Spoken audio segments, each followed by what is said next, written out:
How are you students. My name is Ashish Modi. फिर से मैं मोदी क्लासेस में आपका स्वागत करता हूँ। मैंने इस सब्जेक्ट के यानी फ्लूइड मैकेनिक्स डिप्लोमा हो या डिग्री में भी फ्लूइड मैकेनिक्स थर्ड या फिफ्थ सेम में आता है, ठीक है। तो उसके रिलेटेड हमने ऑलरेडी पार्ट 5 मैंने अपलोड कर दिया है। बेसिक से लेके सारे उसका प्रॉपर्टीज बिहेवियर सब कुछ मैंने ऑलरेडी अपनी चैनल पे अपलोड कर दिया है। तो आई रिक्वेस्ट यू, जिन लोगों को हाई लैंग्वेज मतलब जो बुक में लिखी होती है वो लैंग्वेज में समझने नहीं आता है, तो ये चैनल पे मैंने सीधी और सरल लैंग्वेज में आपको समझने के लिए सरल लैंग्वेज में समझाने का प्रयास किया है। तो कृपया आई रिक्वेस्ट यू कि इन सारे पार्ट को आप देखिए, अपने फ्रेंड्स तक पहुंचाएं। आज हम उस प्रॉपर्टी का जो सरफेस टेंशन, जो भी इम्पोर्टेंस प्रॉपर्टी और थोड़े हमने एग्जांपल भी उसके डिस्कस कर दिए हैं।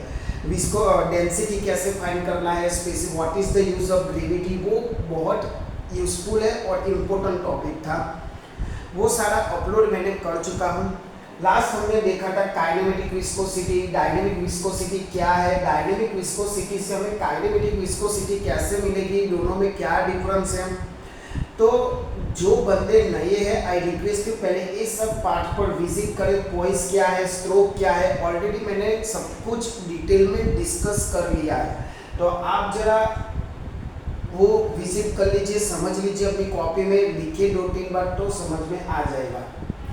अब हम आज उसके पार्ट 6 पे आगे बढ़ते हैं, फ्लूइड मैकेनिक्स पार्ट 6, ठीक है, जिसमें कई तरह के टर्मिनोलॉजी हमारी जो रिमेनिंग थी। टोटल 10 प्रॉपर्टीज है फ्लूइड के बारे में, ठीक है, डेंसिटी, स्पेसिफिक, वेट, वॉल्यूम, वो सब। तो हमने ऑलरेडी सारी प्रॉपर्टीज डिस्कस कर लिया है। आज हम उसका पार्ट 6, किसका पार्ट 6, फ्लूइड मैकेनिक्स का पार्ट 6 का डिस्कस करेंगे, जिसमें बहुत सारा बेसिक भी है, बहुत सारी टर्मिनोलॉजी है और बहुत सारा नॉलेज भी आपको मिल जाएगा दोनों लैंग्वेज में, गुजराती और इंग्लिश, ठीक है। तो चलो भगवान का नाम लेके शुरुआत करते हैं। फ्लूइड में 2 टाइप के एक सिंपल फोर्स होते हैं, कोहेसिव फोर्स और दूसरा होता है एडहेसिव फोर्स। कौन सा फोर्स? कोहेसिव फोर्स और एडहेसिव फोर्स। अब आप सोचोगे कि sir what is the cohesive force और what is the adhesive force. ये मैंने क्यों स्टार्ट किया, क्योंकि ये दोनों फोर्स किसके रिलेटेड है? सरफेस टेंशन से रिलेटेड है। सरफेस टेंशन क्या है वो बाद में हम देखेंगे, बट ये सब रिलेटेड है सरफेस टेंशन के साथ, ठीक है। तो पहले हम एक ओनली फोर्स के बारे में नहीं है, कोहेसिव फोर्स और क्या है, एडहेसिव फोर्स, ठीक है। तो वो जरा आप ध्यान में रख लीजिएगा। यहाँ थोड़ा टेंशन का स्पेलिंग ध्यान रख लीजिए, टेंशन, ठीक है। चलो वो बाद में हम सीखेंगे, बट उसके पहले हम ये सीखेंगे क्योंकि ये दोनों के रिलेटेड है आपका सरफेस टेंशन, अंडरस्टैंड। चलो कोहेसिव फोर्स यानी ऐसा force, the force which is applied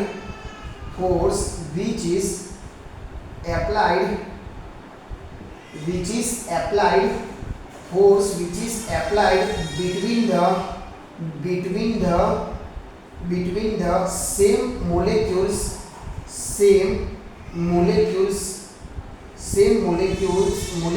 of the object of the substance भी लिख सकते हो, कोई दिक्कत नहीं है, of the substance, ठीक है। यानी ऐसा फोर्स तो लगेगा, बट आपका जो सब्सटेंस है ना वो सेम मोलेक्यूल्स के बीच में लगेगा। और उससे उल्टा ये एडहेसिव फोर्स, जिसमें क्या होता है, द फोर्स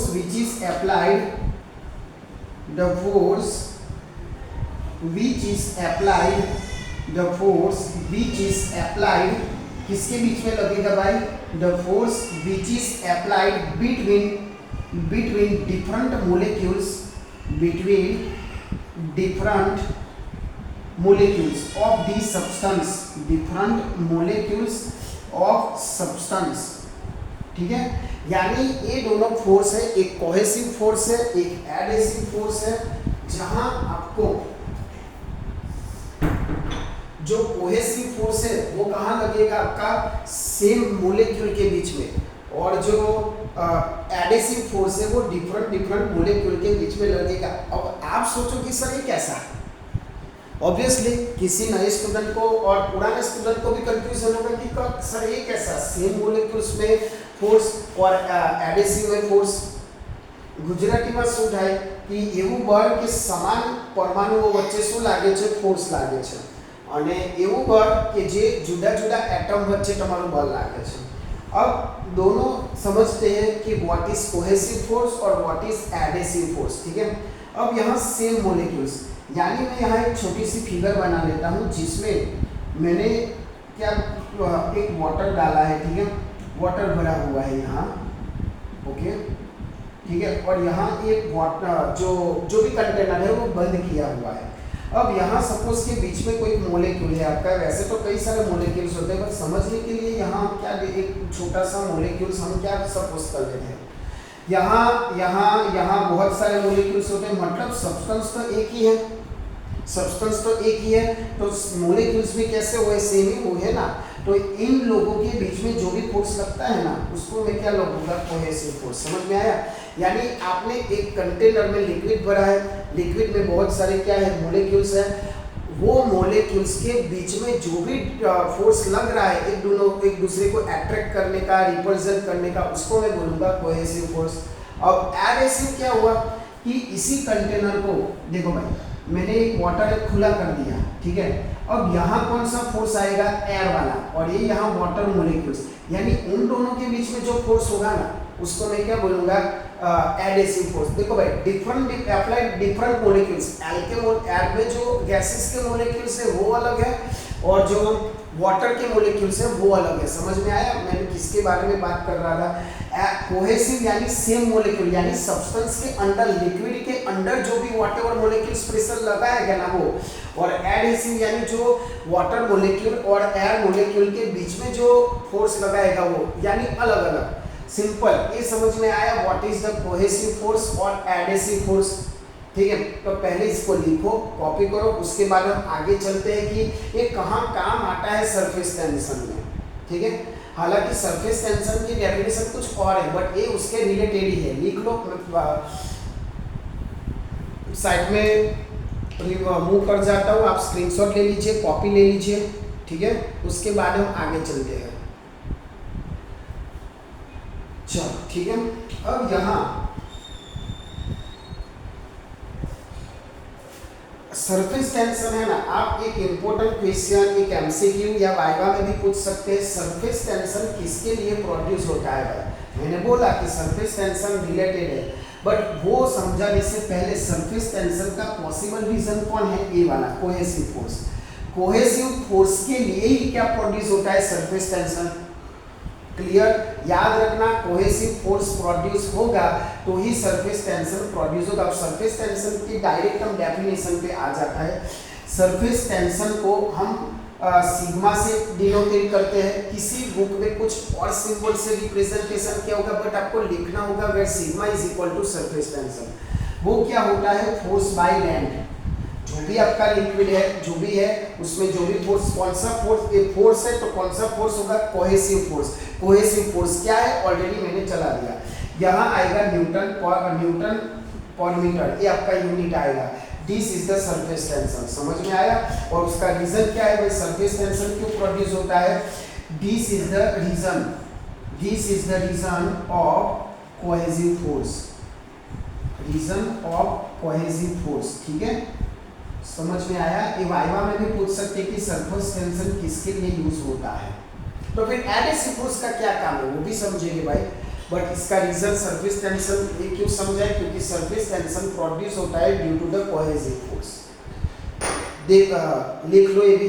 ठीक है, आगे चलते हैं हम लोग। अब देखो, यहाँ आपको कभी कभी जीपीयू के पेपर में पूछा जाता है difference between the cohesive force and adhesive force, वो पूछा जाता है। तो आपको ये ध्यान रखना है, मैंने ऑलरेडी पूरा डिस्कस कर लिया है कि क्या है कोहेसिव फोर्स। ठीक है, चलो ये तो हमारा क्लियर हो गया। अब एडेसिव फोर्स का क्या काम है, तो वो एंगल ऑफ द कांटेक्ट के बारे में आ गया। सरफेस टेंशन पता चल गया, sigma is equal to force by length, ऐसे भी आप डेफिनेशन बना सकते हो। दूसरा हम चाहते हैं एडेसिव फोर्स क्या होता है, और उसका क्या काम है। कोहेसिव तो मैंने जान लिया कि सरफेस टेंशन के बारे में। एडेसिव फोर्स कब लगेगा, जब लिक्विड और एयर का कांटेक्ट होगा, लिक्विड एंड एयर का कांटेक्ट होगा ना, air contact, then this type of the produce, then this type of force is produced, force is produced। ठीक है, समझ में आया कि जब मैंने यही समझा था लिक्विड और एयर का कांटेक्ट होगा तो वो क्या होगा, आपका एडेसिव फोर्स होगा। ठीक है, वो जरा ध्यान दे दीजिएगा। ठीक है, दूसरा, अब आपके सिलेबस में है एंगल ऑफ द कांटेक्ट। क्या है, एंगल ऑफ द कांटेक्ट। ठीक है, एंगल ऑफ द कांटेक्ट क्या है क्या नहीं, तो वो भी समझा देता हूँ। लिख लो पहले कि एडेसिव फोर्स क्या है।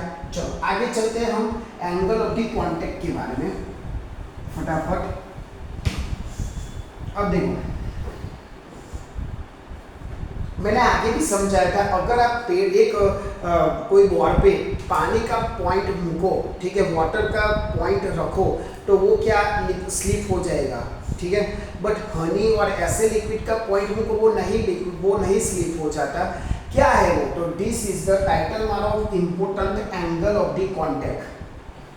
एंगल ऑफ कांटेक्ट देखो, आपने देखा होगा, मैं ओनली डेफिनेशन, ये सब तो बिहेवियर प्रॉपर्टीज में आता ही नहीं, बट सरफेस टेंशन से रिलेटेड है। तो इस चैनल पे आपको थोड़ा और नॉलेज, मैंने पहले ही बोला कि इसमें मैं थोड़ा और नॉलेज दूंगा। बाकी 10 डेफिनेशन में मेरे 2 लेक्चर में खत्म हो जाता 10 डेफिनेशन, बट यहाँ आपको मैं समझाना चाहता हूँ कि सरफेस टेंशन किससे रिलेटेड है। बाकी 1 मिनट में खत्म हो जाता। Surface tension is equal to sigma is equal to force by area, बस खत्म। बट क्या है कॉन्सेप्ट, क्या है वो समझने के लिए एक बता रहा हूँ, बाकी 10 डेफिनेशन ऐसे ही हो जाती है। ठीक है, चलो अब आगे चलते हैं एंगल ऑफ द कांटेक्ट। अब एंगल ऑफ द कांटेक्ट का क्या इंपोर्टेंस है, एंगल ऑफ द कांटेक्ट का क्या इंपोर्टेंस है, जो आपके सिलेबस में अगले है कैपिलरिटी, जो अगली प्रॉपर्टी है ना कैपिलरिटी की, उसमें काम है। अब सपोज कि ये आपकी सरफेस है, ठीक है, यहाँ आपने वाटर का पॉइंट रखा, ये वाटर का पॉइंट है, और ये हुआ आपका एंगल ऑफ द कांटेक्ट। ठीक है, ये हुआ आपका एंगल ऑफ द कांटेक्ट। अब एंगल ऑफ द कांटेक्ट को मैं ऑब्वियसली थीटा बोलूंगा, एक एंगल है थीटा। अगर वो 90 से बड़ा होगा, 2 चीज होती है, 90 से बड़ा एक केस, और एक दूसरा चीज मैं लिख लेता हूँ थीटा 90 से क्या होता है बड़ा, एक बड़ा एक छोटा। ठीक है, तो मैं वो आपको समझा देता हूँ, बड़ा होता है तब क्या होता है, और छोटा होता है तब क्या होता है। ठीक है, जब आपका 90 डिग्री का एंगल छोटा होगा तब एडहेसिव फोर्स, जो आपका एडहेसिव फोर्स है ना, जो आपका एडहेसिव फोर्स वो कम लगेगा। क्या लगेगा, कम लगेगा, और ज्यादा कौन होगा, कोहेसिव फोर्स। ठीक है, ये ध्यान रखना वाइवा के लिए। और उससे उल्टा ही जब थीटा का 90 से बड़ा हो, अब देखो ये हुआ 90 से कम, क्योंकि हमारा जो अकॉर्डिंग टू जियोमेट्री होता है, तो this is the 90 degree. 90 degree से कम मतलब इसमें से कुछ होगा, तो इसमें होगा आपका एडहेसिव फोर्स आपका छोटा होगा। बट कभी कभी ना ऐसा हो जाता है, मैं यहाँ ही समझा देता हूँ, कभी कभी ऐसा हो जाता है। तो ये हुआ 90 से ज्यादा, तो 90 से ज्यादा तब इसका उल्टा, तब कौन ज्यादा होगा आपका, उससे उल्टा, यानी जो एडहेसिव फोर्स है, जो एडहेसिव फोर्स है वो कैसा होगा, ज्यादा होगा कोहेसिव फोर्स से। ठीक है, समझ में आया। अब ये क्या चीज है भाई कि 90 से बड़ा होगा, 90 से छोटा होगा, तो हमें क्या फायदा, हमें क्या जानना मिला, तो वही एक चीज है कि कोई लिक्विड स्प्लिट हो जाएगा, कोई लिक्विड आपका रुक जाएगा। ठीक है, समझ में आया। अब ये जो चीज है ना, जो 90 के ऊपर, वो क्या होता है, वेटिंग फ्लूइड बोलते हैं। क्या बोलते हैं, वेटिंग। अब वेट का इंग्लिश में मतलब क्या होता है, विन। ठीक है, मतलब जो गीला हो जाता है उसको मैं वेटिंग फ्लूइड बोलूंगा। और यहाँ क्या होता है, कब, जब 90 के कम हो। और यहाँ क्या होता है, नॉट वेटिंग फ्लूइड। तो आपको वो भी पूछ सकते हैं, अगर आपको ट्विस्ट करके पूछे तो कि sir what is waiting fluid, what is not waiting fluid. Waiting fluid यानी पानी है मेरे पास, अगर मैंने बॉटल में से बॉटल खाली किया, पहले बॉटल में क्या भरा था, पानी भरा था, ठीक है। अब पानी मैंने खाली किया तो मुझे पता चलेगा कि बॉटल में पानी था, ठीक है, तो वो है वेटिंग फ्लूइड। बट मैंने एक मर्क्यूरी लिया, तो मर्क्यूरी जब मैं कोई सब्सटेंस में से निकालूंगा तो वो सब्सटेंस में मुझे नहीं पता चलेगा कि पहले उसमें मर्क्यूरी डाला था, तो it is the not waiting fluid. समझ में आया? वेटिंग फ्लूइड क्या है, नॉन वेटिंग फ्लूइड है। उसको निकालने के बाद अगर मैं आसानी से समझ पाऊँ नेक डाई से कि उसमें कुछ भरा था लिक्विड, उसको मैं बोलूँगा वेटिंग फ्लूइड। जैसे वाटर है, और नॉट वेटिंग में मैं नहीं कह पाऊंगा कि उसमें क्या भरा था, क्योंकि वो अपने निशान छोड़ता ही नहीं है, क्योंकि उसका एंगल कैसा है, 90 से बड़ा है, ठीक है। समझ में आ गया? तो नॉट वेटिंग फ्लूइड आपका मर्क्यूरी है, ग्लास है, ठीक है। This is the not waiting. अब चीज क्या है जिसका एंगल ऑफ द कांटेक्ट 90 से बड़ा होना, वो स्लिप हो जाएगा, वो क्या हो जाएगा, इजीली स्लिप हो जाएगा, उसके पीछे कोई निशान नहीं छोड़ेगा। बट जब थीटा आपका 90 से छोटा हो, जैसे वाटर, तो वो उसके पीछे निशान छोड़ेगा कि इसमें वाटर है। समझ में आ गया कि कौन सा लिक्विड अपने निशान छोड़ेगा नहीं छोड़ेगा। This is the importance of the angle of the contact. अगर उसका सरफेस और पॉइंट का जो आपने पॉइंट रखा है उसका एंगल ऑफ द कांटेक्ट 90 से बड़ा होगा तो वो स्लिप हो जाएगा, जैसे मर्क्यूरी है, ग्लास पे कैसे वो स्लिप हो जाता है वो, और जिसका एंगल 90 से कम हो वो अपने पीछे निशान छोड़ देगा। तो ये आपका एक लॉजिक है इम्पोर्टेंट जैसा, ठीक है। समझ में आया? तो एक चीज याद रख लेना, ठीक है। अब देखो यहाँ कि वाटर है, कोई पूछ ले, चलो कोई पूछ ले कि वाटर का जो एंगल ऑफ द कांटेक्ट है वो कितना होगा, तो ऑब्वियसली 90 से कम होगा, मर्क्यूरी 90 से ज्यादा होगा। तो आपको एक नॉलेज के लिए मैं बता दूं, जो प्योर वाटर है ना, प्योर वाटर और वाटर अलग अलग होता है।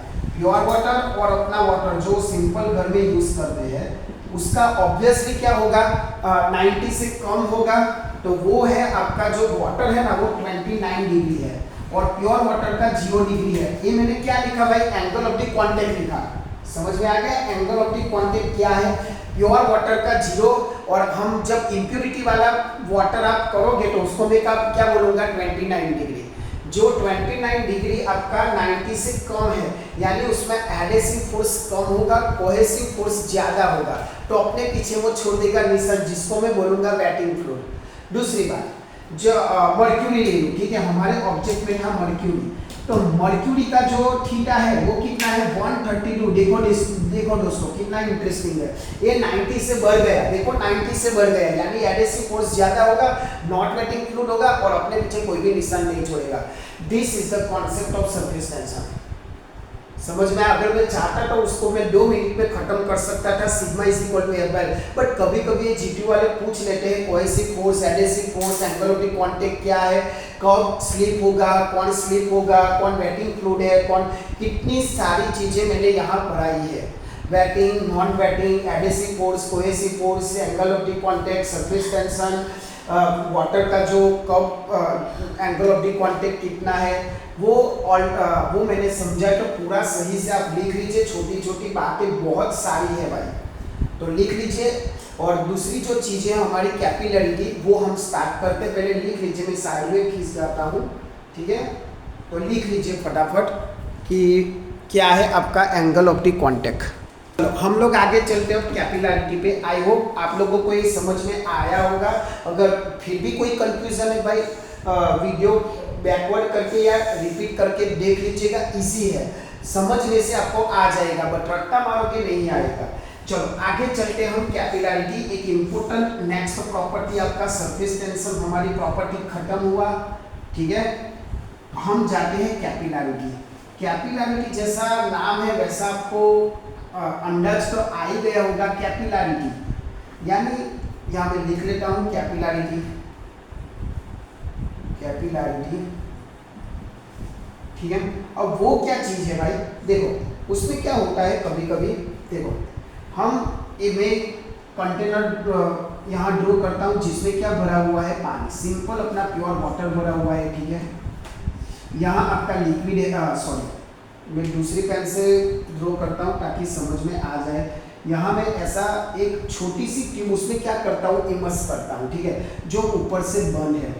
अब क्या होगा, जब आप इमर्स करोगे ना, वो लिक्विड लेवल यहाँ राइज होगा और ऐसे आपको दिखेगा, ठीक है। तो वो कितना राइज करेगा, फॉल करेगा, वो डिपेंडेंट इन कैपिलैरिटी। तो उसमें क्या होगा कि व्हेन द स्मॉल डायामेट्रिकल ट्यूब, कैसी ट्यूब होगी, स्मॉल डायामीटर। अब आप बोलोगे सर स्मॉल डायामीटर यानी कितना लेने का, तो वो भी डिफाइन किया गया है, व्हेन स्मॉल डायामीटर ट्यूब, जिसका डायामीटर कितना होगा, लेस देन 10 mm, ठीक है, समझ में आया। मैंने क्या बोला, जिसका डायामीटर लेस देन 10 mm होगा, सॉरी ऐसे होगा, लेस देन 10 mm, तो वो होगा diameter, when the small diameter tube, जिसका डायामीटर कितना है, 10 mm से कम, इमर्स यानी डुबाना, immerse in fluid which is, मैं एकदम सिंपल लैंग्वेज में ही बना रहा हूं, which is in fluid, which level is rise or fall, which हर एक में वो राइज नहीं करता भाई, कभी कभी फॉल भी हो जाता है। ऐसा कब होता है, वो कैपिलैरिटी प्रोसेस है। which level is rise or fall, which depend on, किस पे डिपेंडेंट होता है भाई, किस पे डिपेंडेंट होता है, द फ्लूइड इज वेटिंग और नॉट वेटिंग। और ऑलरेडी मैंने वेटिंग क्या है, नॉन वेटिंग क्या है, वो समझा गया है एंगल ऑफ द कॉन्टैक्ट से, ठीक है।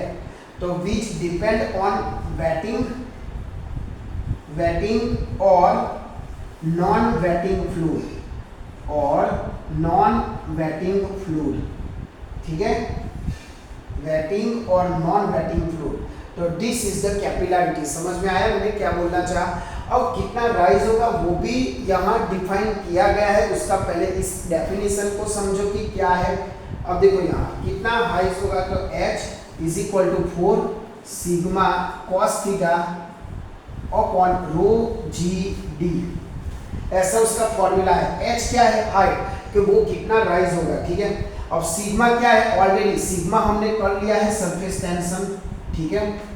मैं शॉर्टकट में ऐसे लिख रहा हूं, पर आप सही से लिख लीजिए। थीटा एंगल, कौन सा, angle of the contact. Theta क्या है भाई, एंगल ऑफ द कॉन्टैक्ट, ठीक है।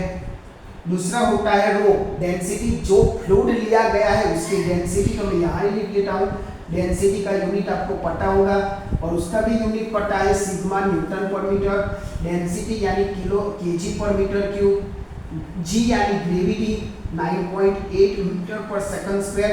बस यही इंपॉर्टेंट है। डी क्या है भाई, डायामीटर। मैंने बोला कि कब राइज होगा, हाँ ये भी समझा देता हूँ। D is equal to diameter of the tube, ठीक है, mm में। यानी जब आप कोई भी ट्यूब उसमें इमर्स करे, कैसे इमर्स करे, उल्टी, तो कितना राइज होगा, फॉल होगा, वो आपका फ्लूइड पे डिपेंडेंट है।